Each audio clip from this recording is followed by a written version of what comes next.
지금 2026 KBO 리그에서 가장 강력한 우승 후보는 삼성도 LG도 아닙니다. 8월 2일 KBO 공식 순위표의 맨 위에는 KT 위즈가 올라 있습니다. KT는 어림 10경기에서 59승 36패 2무, 승률 0.621을 기록했습니다. 최근 10경기 성적은 8승 1패 1무, 연속 기록은 6연승입니다. 그러나 우승이 이미 결정됐다고 말할 수는 없습니다. 2위 삼성 라이온즈도 59승을 거뒀고 KT와의 격차는 단 1.5경기입니다. 더 충격적인 사실은 삼성이 KT와의 시즌 상대 전적에서 8승 3패로 앞서 있다는 점입니다. 전체 순위는 KT가 앞서지만 두 팀이 직접 만나면 삼성이 더 강했습니다. 바로 이 모순이 2026년 우승 경쟁을 예측하기 어렵게 만들고 있습니다. 2026 KBO 리그 참가팀은 모두 10개 구단입니다. 서울 잠실을 함께 사용하는 LG 트윈스와 두산 베어스, 서울 고척스커 스카이돔의 키움 히어로즈, 인천의 SSG 랜더스, 수원의 KT 위즈, 대전의 한화 이글스, 대구의 삼성 라이온즈, 광주의 KIA 타이거즈 부산 사직에 롯데 자이언츠 창원의 NC 다이노스가 참가합니다. 새로운 구단이 추가된 것이 아니라 기존 10개 구단 체제가 그대로 유지됐습니다. 정규 시즌은 3월 28일 시작됐고 팀당 144경기씩 총 720경기를 치릅니다. 개막 2연전은 잠실의 KT와 LG 대전의 키움과 한화, 인천 문학의 KIA와 SSG 대구의 롯데와 삼성 창원의 두산과 NC 대결로 출발했습니다. 현재 판도를 가장 정확하게 설명하는 표현은 2강 3중 2추격 3약입니다. 선두 KT는 59승 36패 2무입니다. 2위 삼성은 100경기에서 59승 39패 2무 승률 0.0기로 1.5경기 뒤에 있습니다. 3위 LG는 101경기에서 55승 45패 1무 승률 0.55쇼비며 선두와 6.5경기 차입니다. 4위 두산은 52승 45패 3무로 선두와 8경기, 차 5위 KIA는 52승 46패 2무로 8.5경기 차입니다.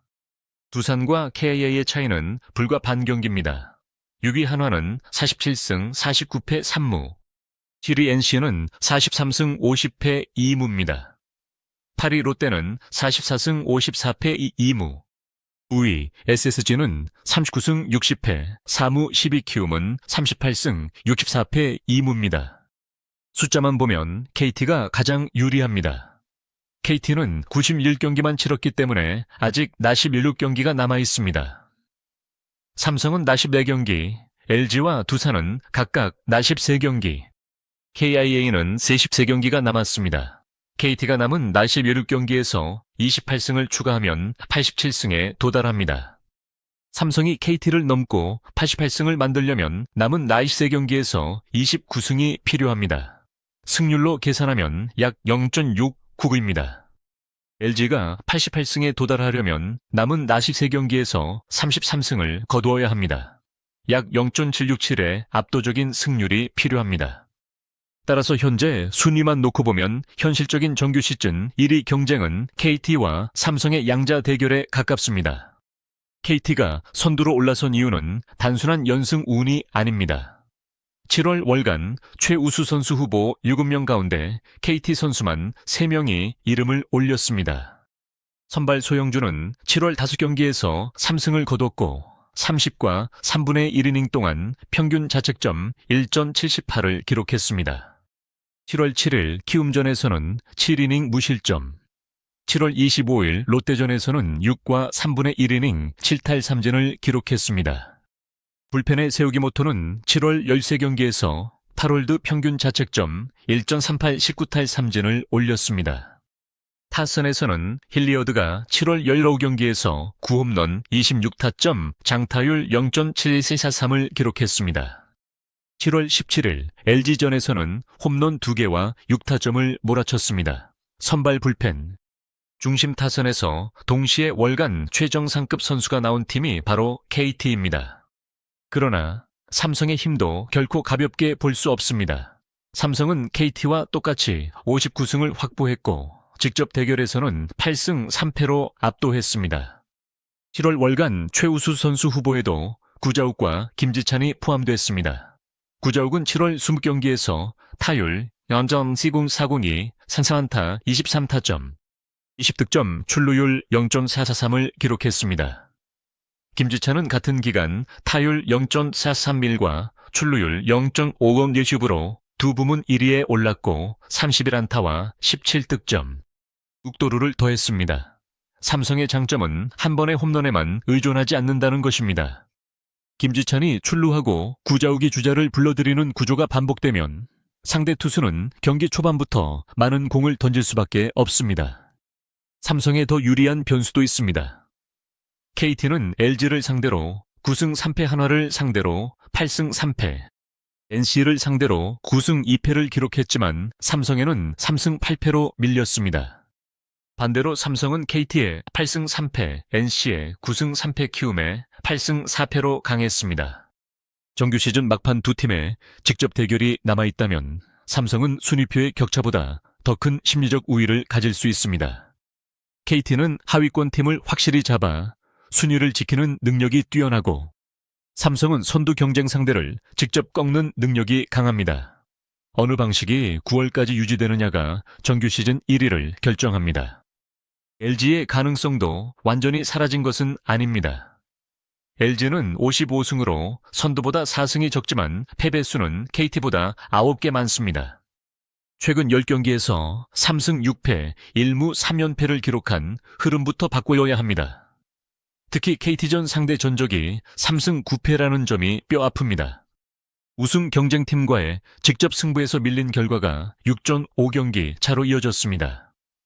다만 LG는 홈에서 32승 20패를 기록했습니다. 잠실 홈경기에서 다시 연승을 만들고 KT와 삼성의 맞대결로 한 팀이 패배를 쌓는다면 추격의 문은 다시 열릴 수 있습니다. 하지만 이제는 단순한 반등이 아니라 10경기 중 7경기 이상을 잡는 수준의 폭발력이 필요합니다. 4위 두산과 5위 KAA의 싸움은 한국 시리즈 우승 판도에도 영향을 줍니다. 두산은 52승 45패 4무, KIA는 52승 46패 2무입니다. 두산에서는 곽빈과 벤자민이 7월 월간 최우수 선수 후보에 올랐습니다. 곽빈은 7월 4경기에서 3승 1패 평균 자책점 1.8홈 25이닝 28탈 3진을 기록했습니다. 벤자민은 4경기 평균 자책점 1.21 22와 3분의 1이닝 30탈 3진을 기록했습니다. 단기전에서는 강한 선발 2명이 순위표 이상의 결과를 만들 수 있습니다. 정규 시즌 1위가 KT나 삼성이 되더라도 한국 시리즈 우승까지 이미 정해졌다고 말할 수 없는 이유입니다. 한화는 6위지만 5위 KIA와 4경기 차입니다. 아직 나부서덕 경기가 남아있어 포스트 시즌 진출 가능성은 살아있습니다. NC는 KIA와의 상대 전적에서 7승 2패로 강했고 롯데는 키움에 7승 2패를 기록했습니다. 하위권 팀도 특정 상대를 만나면 순위표와 다른 경기력을 보여줍니다. 반면 SSG는 103경기를 치러 남은 경기가 41경기뿐이고 키움은 104경기를 치러 40경기만 남았습니다. 9위 SSG가 5위 KIA를 따라잡으려면 13경기 차를 뒤집어야 하고 10위 키움은 15.5경기 차를 극복해야 합니다. 현실적으로 두 팀은 우승보다 젊은 선수 성장과 다음 시즌 전력 구성이 더 중요한 단계에 들어갔다고 볼 수 있습니다. 2006년의 변수는 경기력만이 아닙니다. 7월 19일까지 KBO 리그는 3경기 만에 800만 관중을 돌파했습니다. 전체 경기의 약 54%인 241경기가 매진됐고 평균 좌석 점유율은 84%였습니다. 삼성의 좌석 점유율은 99.2%, LG와 한화는 각각 98.3%였습니다. 거의 매 경기 가득 찬 관중 앞에서 치르는 후반기 승부는 선수들의 집중력과 체력에 더 큰 압박을 줍니다. 여기에 8월 폭염 우천 취소 불펜 소모, 외국인 선수의 컨디션 주전 선수의 부상 하나가 순위를 바꿀 수 있습니다. 올해는 경기 운영 규정도 순위 싸움에 영향을 주고 있습니다. 주자가 없을 때 투수는 18초 안에 투구 동작을 시작해야 하고 주자가 있을 때는 23초가 적용됩니다. 타자는 8초가 표시되는 시점까지 타격 준비를 마쳐야 합니다. 체크 스윙 비디오. 판독도 팀당 2회가 주어집니다. 구단 보유 선수 한도는 65명에서 68명으로 늘었고, 아시아 야구연맹 소속 국가와 호주 국적 선수를 대상으로 하는 아시아 쿼터가 시행됐습니다. 최대 1명을 추가로 영입할 수 있으며, 이에 따라 1군 등록 인원 의스 인원은 50명, 출장 인원은 28명으로 확대됐습니다. 후반기에는 주전의 체력이 떨어질수록 이 1명의 추가 자원과 넓어진 선수층이 더 큰 차이를 만들 수 있습니다. 또 하나 반드시 구분해야 할 것이 있습니다. 정규 시즌 1위와 한국 시리즈 우승은 같은 말이 아닙니다. 정규 시즌 1위는 한국 시리즈의 직행에 가장 긴 휴식과 준비 시간을 확보합니다. 하위와 5위는 최대 2경기의 와일드카드 결정전을 치르고 그 승자가 3위와 준 플레이오프에서 맞붙습니다. 준 플레이오프 승자는 2위와 플레이오프를 치른 뒤에야 정규 시즌 1위가 기다리는 한국 시리즈에 도달합니다. 준 플레이오프와 플레이오프는 5전 3선승제, 한국 시리즈는 7전 4선승제입니다. 그래서 KT가 정규 시즌 1위를 차지하더라도 삼성, LG, 두산, KAA 가운데 단기전에 강한 팀이 마지막 시리즈에서 뒤집을 가능성은 남아 있습니다. 남은 일정의 구조도 중요합니다. 9월 6일까지 팀당 135경기가 우선 편성됐고, 처음부터 편성되지 않은 네이서 경기와 우천이나 폭염으로 취소된 경기는 이후 잔여 일정으로 다시 잡힙니다. 시즌 막판에는 휴식일이 줄고 더블헤더나 촘촘한 이동 일정이 생길 수 있습니다. 선발 5명만으로 버티는 팀보다 불펜과 백업 야수까지 준비된 팀이 유리해지는 이유입니다. KT의 51경기, 삼성의 44경기라는 남은 경기 수 차이도 단순한 기회가 아닙니다. KT는 승수를 더 쌓을 기회가 많지만 동시에 체력 소모와 부상 위험에 더 오래 노출됩니다. 결론은 분명합니다. 현재 가장 유리한 팀은 KT입니다. 가장 위협적인 추격자는 삼성입니다. 가장 극적인 반전을 노릴 수 있는 팀은 LG입니다. 정규 시즌 1위 가능성을 순서대로 평가하면 KT, 삼성, LG가 맞습니다. 하지만 한국 시리즈 우승팀까지 이미 정해졌다는 말은 틀렸습니다. KT는 삼성과의 직접 대결 약점을 해결해야 하고, 삼성은 1.5경기 차를 실제 순위 역전으로 바꿔야 합니다. LG는 남은 43경기에서 거의 완벽한 질주를 해야 합니다. 두산과 KIA는 강한 선발진을 앞세워 단기전에 변수를 만들 수 있습니다. 지금의 숫자가 말하는 1차 결론은 KT의 정규 시즌 1위입니다. 그러나 가장 위험한 시나리오는 삼성이 KT와의 맞대결 우위를 다시 증명하는 순간입니다. 그때 1.5경기 차는 단 한 번의 3연전으로 뒤집힐 수 있습니다. 2026 KBO 리그의 우승팀은 아직 정해지지 않았습니다. 다만 우승으로 가는 문 앞에는 KT와 삼성이 가장 먼저 서 있고 LG가 마지막 기회를 노리며 그 뒤를 추격하고 있습니다.